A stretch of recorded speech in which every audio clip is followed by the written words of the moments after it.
brings me to tears. Number 10. Arthropleura. I'm gonna start with an animal that was not as big as a dinosaur. In fact, it wasn't even a carnivore. But I'm sure you'd be quite scared and probably a big gross out if you were to encounter it today. And I'm pretty sure you'd rather see a dinosaur instead of this animal. The Arthropleura was a millipede that could reach lengths of up to 2.5 meters, which means if it were to stand on the lower end of its 1,000 feet, it would be higher than a Christmas tree.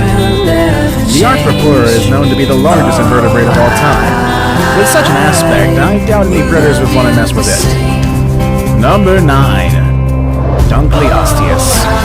Ugh, even the name sounds scary already. If you're wondering what this animal looked like, let me start out by pointing that Dunkleosteus was indeed a fish. That may not sound scary, but of course we're not talking about a cute tropical fish or even a shark like the one from Jaws. In fact, this thing actually ate sharks like Jaws. This prehistoric fish was 33 feet long, which means it was almost twice as long as the height of a giraffe from its head to its feet. However, what makes this animal threatening is not only its size, but also its sharp teeth. And also, they're technically not teeth. They're sharp bones, its jaw that kept growing continuously up until a point where the edges would become so sharp they rubbed together against each other. These were useful tools to pierce and chew on their prey. This fish was as heavy as a hippopotamus and could easily snatch its prey in less than a second. Number 8. Jachelopterus. The Jachelopterus was an aquatic arthropod. The best way to explain it is by pointing out that some people call it a giant sea scorpion, and already that's horrifying enough. I mean, can you picture that? Scorpions are scary already. I don't want to imagine what it would be like to come face to face with a giant one in the middle of the ocean. It's an experience that would definitely keep me away from the waters for good. The name Jachelopterus comes from Otto Jackel, a German paleontologist who was the first one to describe the species. Although its maximum size has not been confirmed, some experts believe the largest Jachelopterus could have reached a length of up to 2.5 meters, making it taller than humans if it were to stand. This animal is believed to have lived in fresh water, making it a threat to other arthropods and smaller fish. Poor animals didn't stand a chance against this huge creature. Number 7. Helicoprion. And here's another fish on our list, or maybe not. One of the craziest facts about the Helicoprion is that no one has been able to properly classify it and associate it to the animal groups we have today.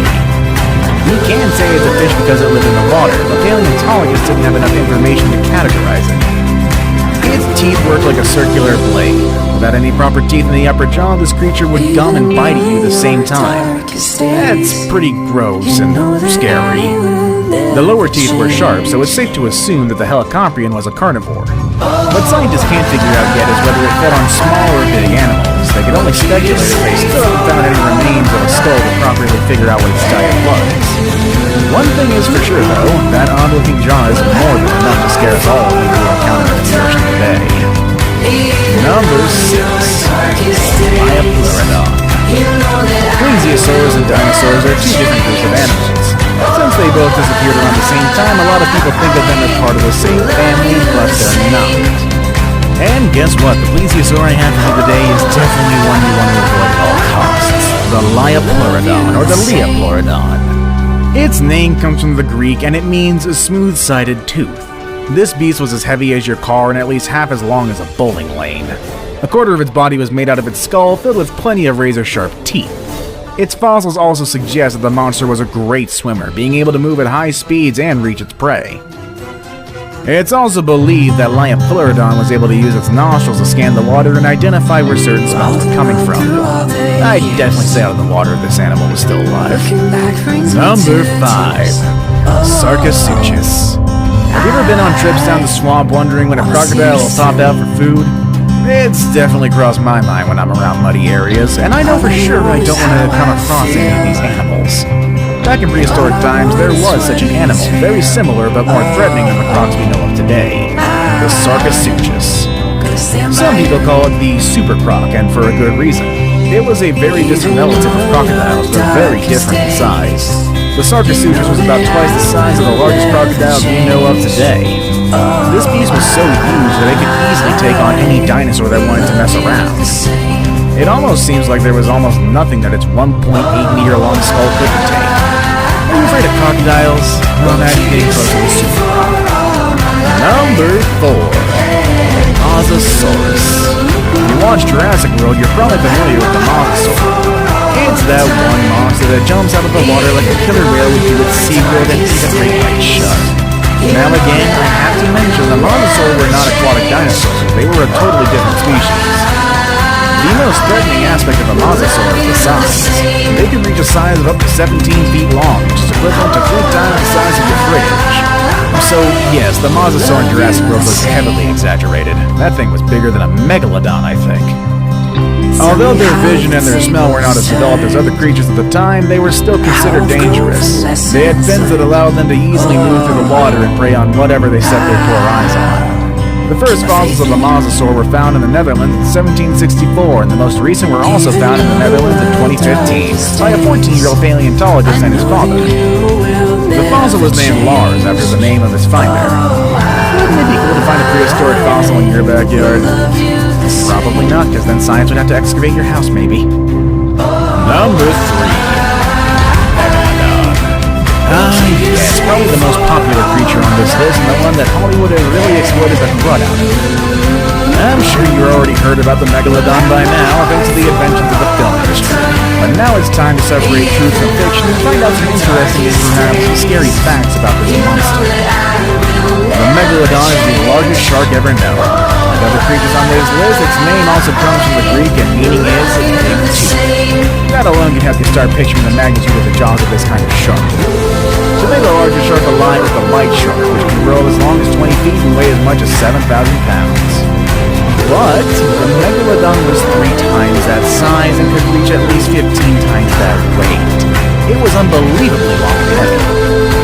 The lifetime of the Megalodon indicates that it possibly interacted with some of the animals we know today, such as some porpoises, turtles, and even whales. It must have been scary for these kinds of animals to come face to face with this massive predator. Number 2. Quetzalcoatlus.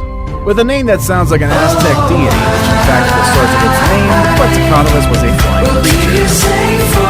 If you're a huge fan of Jurassic Park and other films about prehistoric creatures, you probably know about the pterosaurs. And once again, the pterosaurs are not dinosaurs. Please don't stop that needs to be mad. The word pterosaurus literally translates to flying lizard, and that is the family from which the Quetzalcoatlus came. So now you're probably wondering, what made this flying lizard so scary compared to the other creatures ever? Well, when it spread its wings, it's possible that the animal reached a length of 35 feet. That's about the same height of a telephone. Some earlier studies actually claimed that its length could be as wide as 60 feet, and that's insane to say the least. It was also quite heavy. Although scientists haven't been able to determine a precise number, they believe it could weigh somewhere between 450 to 500 pounds.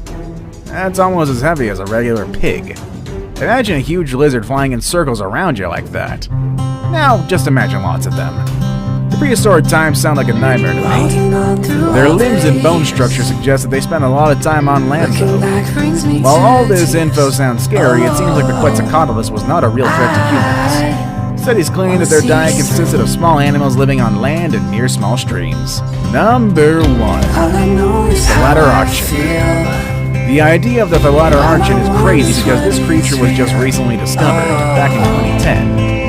That's the most recent discovery in terms of prehistoric animals, which makes me think about what other fossils might be out there that we haven't discovered yet. Like most animals on this list, the Thalatterarcton used to live in the water. Just like how pterosaurs were known as flying lizards, the ichthyosaurs were known as the swimming lizards. With a body as large as 28 feet in length and a thin but threatening set of teeth, this beast could easily eat any animal of the same size. Its eating style is comparable to that of modern-day orcas.